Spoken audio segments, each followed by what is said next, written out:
Et donc, nous sommes en direct. Bonsoir, Général Spalding. Good evening. Bonsoir. Merci beaucoup d'avoir accepté cette interview. Bienvenue en France, ou du moins Polynésie française où je vis, pas si loin de chez vous. Je voulais donc vous interviewer parce que j'ai lu de bout en bout votre excellent livre « Guerre furtive », comment la Chine a pris le contrôle pendant que l'élite américaine dormait. Et je dois dire que j'ai lu beaucoup de livres sur le PCC ces derniers temps. C'est un des meilleurs livres que j'ai lus, et surtout parce que vous l'avez écrit avant la pandémie. Cela montre que vous avez vraiment compris ce qui se passe. Permettez-moi de lire pour les personnes qui ne vous connaissent pas votre présentation qui est indiquée sur votre livre. Vous êtes retraité de l'US Air Force en tant que général de brigade après plus de 26 ans de service. Vous avez terminé votre carrière comme directeur principal de la planification stratégique auprès du président du Conseil national de sécurité, une institution très importante que les Français ne connaissent pas vraiment. Et vous avez été l'architecte en chef de la stratégie de sécurité nationale.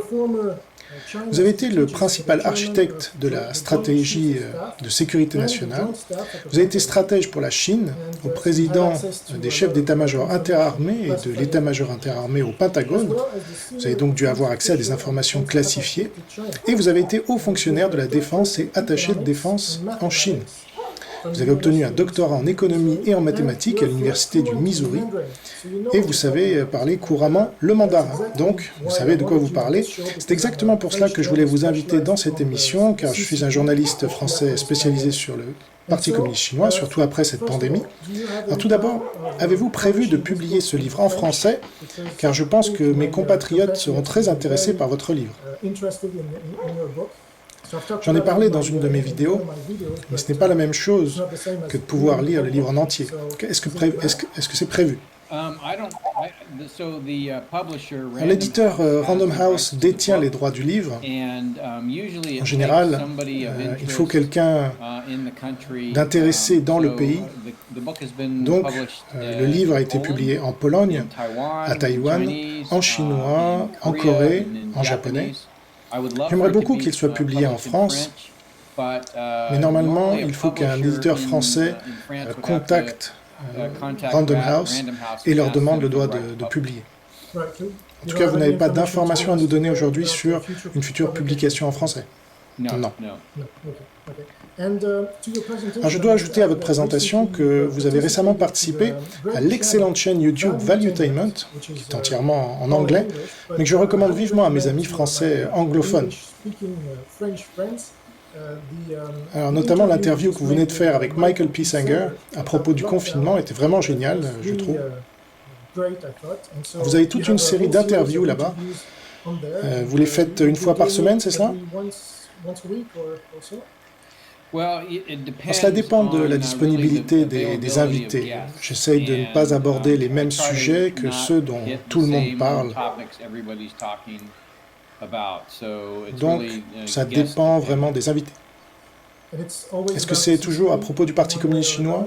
Non, il ne s'agit pas seulement du Parti communiste chinois. Une partie du problème des démocraties d'aujourd'hui, c'est qu'elles ne font pas un très bon travail pour offrir des opportunités économiques à leur population, principalement parce qu'elles sont si proches du Parti communiste chinois en termes de politique économique, financière et commerciale. Il s'agit en partie d'essayer de montrer comment ces politiques ne parviennent pas à offrir des opportunités économiques aux citoyens des démocraties. Donc, nous parlons en partie de ce que le Parti communiste chinois nous fait et en partie de ce que nous nous faisons à nous-mêmes. Encore une fois, je recommande votre livre, parce qu'avec celui de Bill Gertz, Deceiving the Sky, et Clive Hamilton, Hidden Hand, je suis sûr que vous avez lu tous ces livres. Ce sont les 3 livres principaux que je recommande. Alors passons en revue, si vous le voulez bien, les quelques questions que j'ai préparées pour vous. Vous avez écrit votre livre avant la pandémie, comme je l'ai dit, mais la pandémie a fait prendre conscience de la menace du Parti communiste chinois. Pensez-vous que la pandémie soit le dernier avertissement au monde avant qu'il ne soit trop tard? Eh bien, je pense que le Parti communiste chinois a continué à faire ce qu'il fait dans la mesure où nous ne faisons rien pour nous protéger ou pour protéger nos sociétés. Non, nous n'en avons pas vu la fin car ils ne vont pas s'arrêter. Et dans quelle mesure sommes-nous certains de la responsabilité du Parti communiste chinois dans la pandémie? Que faudrait-il pour en être sûr à 100%? Eh bien, ce dont je suis certain en ce qui concerne la pandémie, c'est que le Parti communiste chinois a cherché à influencer les politiques d'entreprises par les démocraties du monde entier à la suite de la propagation de la pandémie. Ils ont travaillé avec l'Imperial College de Londres. Ils se servent d'influenceurs et de bots sur les médias sociaux, l'armée de petites mains pour promouvoir la peur dans les sociétés en ce qui concerne le coronavirus. Leur effort pour essayer d'influencer les autres à croire que le coronavirus venait d'un autre endroit que la Chine, leurs efforts pour influencer l'Organisation mondiale de la santé ou le Centre de contrôle des maladies aux États-Unis. Le coronavirus a probablement été la meilleure campagne d'opération d'information de l'histoire du monde.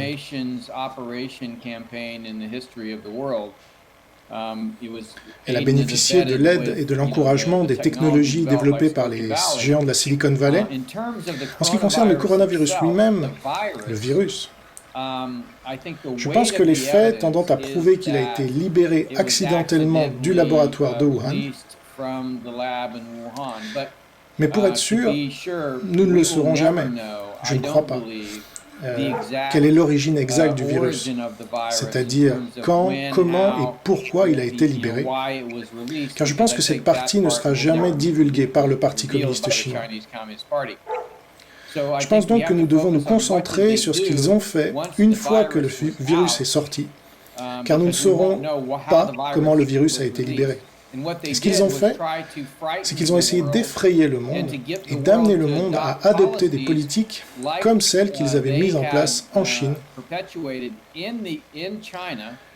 et essentiellement d'étouffer lentement nos économies, nos sociétés, notre système politique, d'étouffer les libertés. C'était en fait assez brillant. Je suis entièrement d'accord avec cela, je dois l'admettre. Ma prochaine question concerne le banquet géant organisé à Wuhan le 18 janvier 2020. Je suis sûr que vous en avez entendu parler. Et avant cette date, le Parti communiste chinois a censuré toute information concernant le virus. Vous ne l'avez pas mentionné, vous auriez pu, mais avec le docteur Li Mengliang, le docteur Ai Fen et ainsi de suite, ils ont tous été censurés. Et quelques jours après, ils ont confiné Wuhan, n'autorisant les gens à aller qu'à l'étranger. Alors, selon moi, c'est une preuve irréfutable de l'intention du Parti communiste chinois de répandre le virus dans le monde entier. Alors, êtes-vous d'accord avec cela? Et pourquoi personne, ou presque, n'en parle? Alors, une partie de la campagne d'information et de l'opération d'influence entreprise par les Chinois consistait à traiter de raciste quiconque critiquait le Parti communiste chinois. Ça fait partie de l'utilisation de la théorie de la justice sociale, ou de la Critical Race Theory, et de la tourner contre les démocraties. Ils savent que c'est déjà un sujet sensible dans les démocraties. Leur effort a donc consisté à détourner toutes les critiques sur le Parti communiste chinois. Il ne fait aucun doute qu'ils sont coupables. Alors je me permets de vous relancer sur cette question.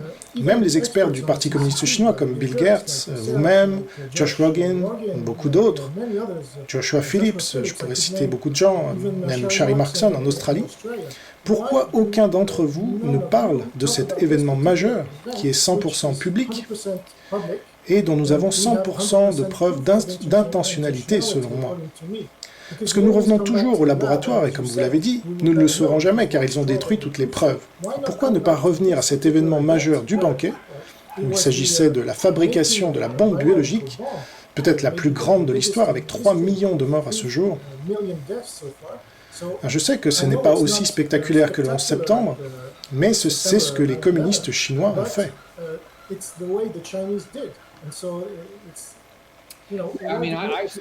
En fait, j'ai dit publiquement à de nombreuses reprises que le Parti communiste chinois a mis fin aux voyages intérieurs et a ensuite permis aux voyages internationaux de se poursuivre.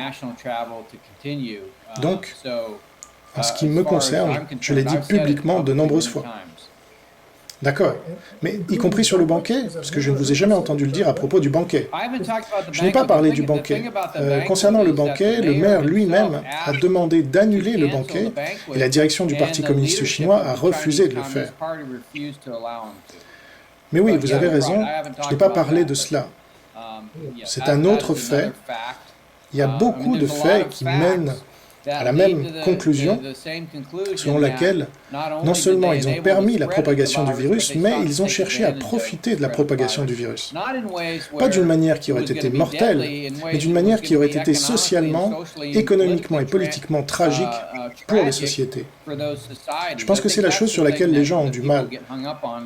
Ils pensent que c'est vraiment une question d'armes biologiques. Non, il s'agissait de répandre l'arme biologique pour susciter la peur. Je suis tout à fait d'accord avec cela. Je pense que nous devrions nous concentrer davantage sur ce banquet et ensuite sur les voyages interdits en Chine, comme vous l'avez dit. Maintenant, parlons de mon pays, la France. Que savez-vous des liens entre la France et le Parti communiste chinois? Parce que j'ai remarqué que dans beaucoup de livres que j'ai lus sur le Parti communiste chinois en anglais, ils ne parlent jamais de la France, sauf dans le livre de Clive Hamilton, où il y a un petit passage. Mais à part ça, il n'y a vraiment rien. Que savez-vous et que pouvez-vous nous dire à ce sujet? Je ne connais pas spécifiquement les connexions françaises.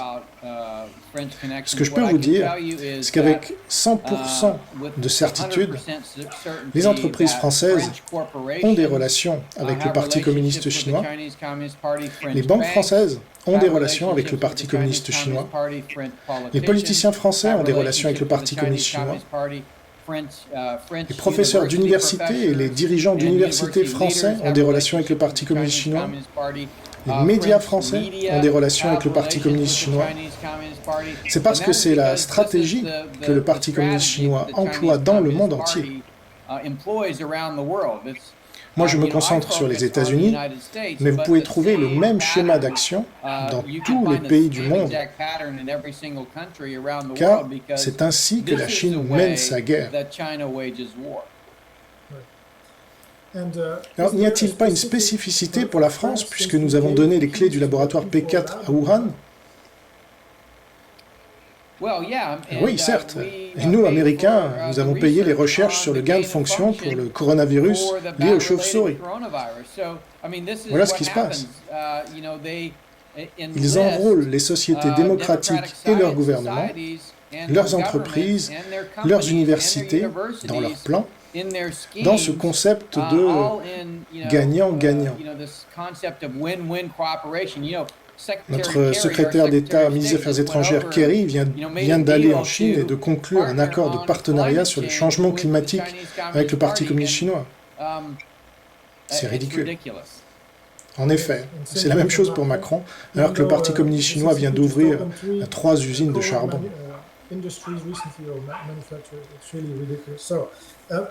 Quel serait votre conseil à la résistance française contre le Parti communiste chinois, parce que nous sommes de plus en plus à prendre conscience de ce qui se passe? J'essaie d'aider moi-même à cette prise de conscience. Quel conseil nous donneriez-vous? Notre stratégie est très claire. Il s'agit de protéger la société, ce qui signifie vraiment découpler de la Chine, annuler toutes les relations financières, commerciales, économiques, technologiques avec la Chine, reconstruire, se servir de l'ingéniosité française, du capital français, de la technologie française et reconstruire le pays. s'assurer que les gens ont la productivité, qu'il y a les usines de fabrication, qu'il y a l'infrastructure. Troisièmement, il faut vraiment inspirer d'autres démocraties en fournissant au peuple français des opportunités économiques. Demandez au Parti communiste chinois, et très franchement aux entreprises technologiques, de sortir de vos réseaux. Les données devraient rester en France et devraient être verrouillées, cryptées pour les citoyens. Il y a beaucoup de choses que vous pouvez faire, mais cela commence vraiment par la France, qui protège sa base industrielle, son économie, son innovation, sa technologie, et surtout son capital.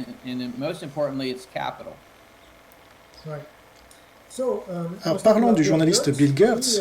Il a dit que le Parti communiste chinois a créé 2000 virus supplémentaires, ce que Mike Pompeo a confirmé dans une récente tribune dans le Wall Street Journal. Que pensez-vous qu'il va se passer s'ils les diffusent, et peuvent-ils les diffuser? Nous savons que le Parti communiste chinois a des programmes de guerre biologique, des programmes de guerre chimique et des armes nucléaires. Ce sont des armes de destruction massive. Que peuvent faire ces armes? Elles peuvent potentiellement tuer des millions, voire des milliards de personnes.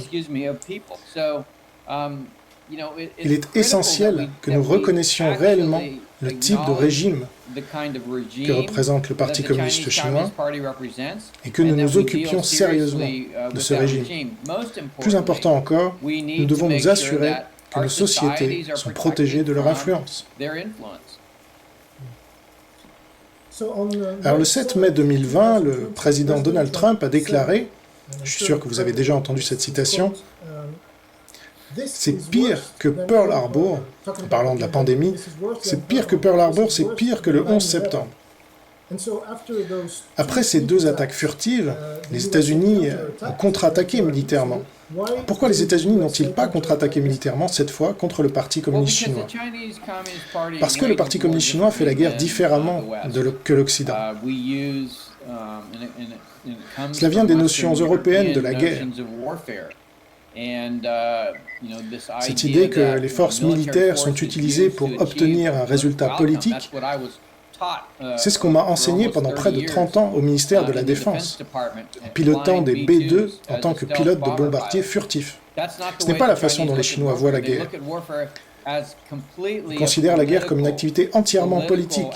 C'est une guerre politique. Il s'agit vraiment d'influencer vos adversaires dans un sens favorable à vos intérêts. Nous devons donc penser différemment à la concurrence, en particulier au XXe siècle. Au XXe siècle, il existait réellement des frontières physiques qui empêchaient la propagation d'une influence non souhaitée de pays étrangers dans les sociétés. Aujourd'hui, avec l'Internet et la mondialisation, ces murs ont disparu. Ce que j'ai découvert au Pentagone, c'est que le Parti communiste chinois entrait dans nos salons, dans nos communautés, dans nos États, dans notre gouvernement fédéral, dans nos entreprises et dans nos banques, qu'il commençait à influencer ces institutions en allant à l'encontre des intérêts nationaux des États-Unis. Et moi, en tant que pilote de B-2, je m'entraînais pour une guerre que le Parti communiste chinois ne menait pas. Ce n'est pas une guerre d'armes militaires, c'est une guerre de l'information, une guerre de données, une guerre de la finance, des 1 et des 0, des dollars et des cents, dans le cas de la France, des euros. La première fois que je vous ai entendu, c'était dans l'émission War Room Pandemic de Steve Bannon, et vous leur avez dit, laissez-moi lire la citation parce que c'est assez grave, que nous étions en 1944, mais que les États-Unis jouaient le rôle de l'Allemagne nazie. Ce qui est assez étonnant quand on y pense. C'est-à-dire que les États-Unis avaient déjà perdu, mais elles ne le savaient pas. Vous l'aviez déclaré alors que Donald Trump était encore président. Considérez-vous que l'élection de Joe Biden, telle qu'elle s'est produite, est une confirmation de ce que vous avez dit quelques mois plus tôt? C'était encore plus choquant que ce à quoi je m'attendais vraiment. Je comprenais que le Parti communiste chinois avait infiltré nos sociétés, mais voir ce qu'ils allaient réaliser dans le monde entier en 2020 m'a vraiment choqué et étonné. Je pensais à tort que l'administration Trump faisait du bon travail pour repousser la Chine. 2020 m'a vraiment montré que je ne saisissais pas pleinement la puissance qu'ils étaient devenus. Alors, vous avez quand même dit cette citation, vous l'avez vu venir. Et j'en ai débattu avec Bannon. Je lui ai dit, c'était après la première semaine du coronavirus, j'ai dit que nous devions certainement permettre ou autoriser les personnes de plus de 70 ans à se mettre en quarantaine. Mais le reste d'entre nous devait se remettre au travail. Cela allait être dévastateur pour notre économie, pour notre société, et bien sûr, il croyait que le virus allait être beaucoup plus mortel qu'il ne l'était en réalité.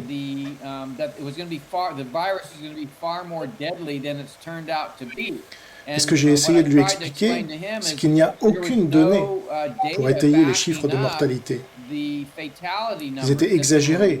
Et en fait, nous savons maintenant que ce rapport a été publié par l'Imperial College de Londres, qui en 2015 a reçu des millions de dollars de Xi Jinping lui-même. Je pense que Bannon a succombé à la même peur, la fausse peur, que le Parti communiste chinois a nourri à tous les autres. D'une certaine manière, je pense que lui et d'autres qui faisaient des reportages sur le coronavirus à l'époque ont diffusé le mauvais message. Le message n'était pas que le coronavirus était dévastateur, le message est que la façon dont nous agissons face au coronavirus peut être dévastatrice. Ce qui est vraiment fou quand on y pense quand même. Steve Bannon, qui est vraiment l'un des meilleurs sur le Parti communiste chinois, n'avait pas compris ça à l'époque. Alors, ce sera ma dernière question. Considérez-vous que ce qui s'est passé en 2020 était, comme je l'appelle, la bataille de l'Amérique, et que le Parti communiste chinois a gagné cette bataille? C'est une bataille des démocraties contre le totalitarisme.